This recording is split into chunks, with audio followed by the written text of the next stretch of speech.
మనకి ఇప్పటి వరకు వరల్డ్ క్రికెట్లో చూసుకుంటే ది బెస్ట్ బౌలర్స్ లిస్ట్ కనుక మనం తీస్తే ఖచ్చితంగా ఆ లిస్ట్లో బుమ్రా ఖచ్చితంగా ఉండి చేరుతాడు కదా. ఎందుకంటే తన వేరియేషన్స్ ఆ విధంగా ఉంటాయి, దాని తర్వాత యార్కర్లతో బౌన్సర్లతో స్వింగ్ బౌలింగ్తో. సో మరి లేని వేరియేషన్ అంటూ బుమ్రా దగ్గర ఉండదు.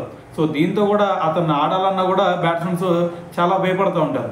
అయితే మరి ఇటువంటి బుమ్రా గురించి రీసెంట్గా ఆకాష్ చోప్రా తన యూట్యూబ్ ఛానల్లో వకార్ యూనిస్ని ఒక క్వశ్చన్ అడిగాడు అనమాట. అదేంటంటే, మీకు పాకిస్తాన్ టీంలో చూసుకుంటే వసీం అక్రమ్ ఉన్నాడు కదా, తన దగ్గర చాలా వేరియేషన్స్ ఉంటాయి, అలాగే బుమ్రా దగ్గర కూడా అటువంటి వేరియేషన్స్ ఉంటాయి.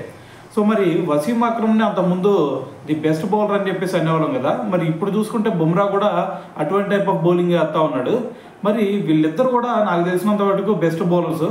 అయితే మరి వసీం అక్రమ్ కనుక రైట్ హ్యాండ్తో బౌలింగ్ చేస్తే ఖచ్చితంగా రెండో బుమ్రా లాగా కనిపిస్తూ ఉంటాడు నాకు. సో మరి దీని గురించి మరి మీరేమనుకుంటున్నారు అని చెప్పేసి వకార్ యూనిస్ని అడిగితే వకార్ యూనిస్ ఒకటే చెప్పాడు.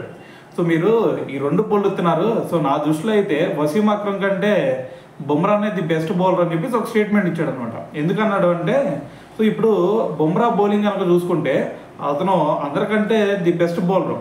సో అతని వయసులో మనకు అసలు ఆలోచన స్థాయి కూడా మనకి లేదు. సో కానీ అతని స్కిల్స్తో పాటు అతని ఆలోచన చూసుకుంటే చాలా అద్భుతంగా ఉండిద్ది.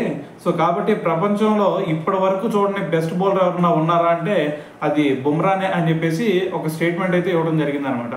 సో మరి బుమ్రా గురించి ఎంత చెప్పినా తక్కువే అనుకోండి. సో ఎందుకంటే రీసెంట్గా మనకి ఇది ఇంగ్లాండ్ సిరీస్లో కూడా మనం చూసాం. సో కేవలం 3 టెస్ట్ మ్యాచ్లు ఆడినా సరే దాంట్లో ఒక 14 వికెట్ తీసుకున్నాడు. దాని తర్వాత అతన్ని చాలా సందర్భాల్లో అతను ప్రూవ్ చేసుకోగలిగాడు. ఈవెన్ మన ఇండియాలో స్పిన్నర్స్కి బాగా అనుకూలించినా సరే అటువంటి పిచ్ల మీద కూడా మరి బుమ్రా సత్తాసు ఆడుతాడంటే సో తన స్కిల్స్ ఏ విధంగా ఉండి అనేది దీన్ని బట్టి అర్థం చేసుకోవచ్చు. సో మరి ఓవరాల్గా వకార్ యూనిస్ చేసిన ఈ కామెంట్స్ని బట్టి మరి మీరేమనుకున్నారు అనేది కూడా తెలియాలి కదా. సో కింద కామెంట్ చేసేయండి.